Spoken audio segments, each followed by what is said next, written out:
सुनिए, महसूस कीजिए और सच सच बताइए, क्या मेरी शायरी दिल तक पहुंची या सिर्फ लफ्ज़ों में रह गई। आपकी एक राय मेरी अगली शायरी को बेहतर बना सकती है। रोते हैं जार जार, कोई इज्जत नहीं मिली, फिरते हैं हर दयार, कोई इज्जत नहीं मिली। दुनिया तो खैर दुनिया है, शिकवाए दुनिया क्या, तेरा भी हो के यार, कोई इज्जत नहीं मिली। शहर जा से जाना, जाते हुए वो सोग, उस पर दिल भी बेकरार, कोई इज्जत नहीं मिली। मुखलिस बड़े थे यार, जनाजे में आए थे, जिनसे जीते जी ए यार, कोई इज्जत नहीं मिली।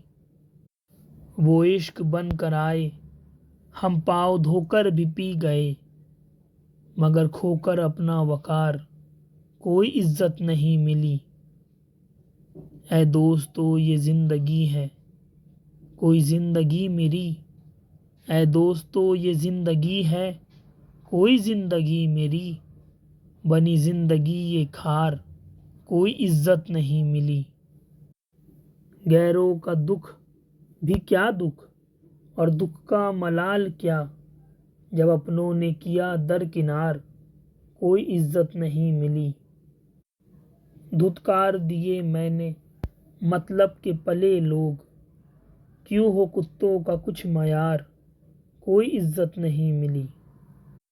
रोते हैं जार जार, कोई इज्जत नहीं मिली, फिरते हैं हर दयार, कोई इज्जत नहीं मिली। अगर दिल तक पहुंची हो तो कमेंट ज़रूर करना।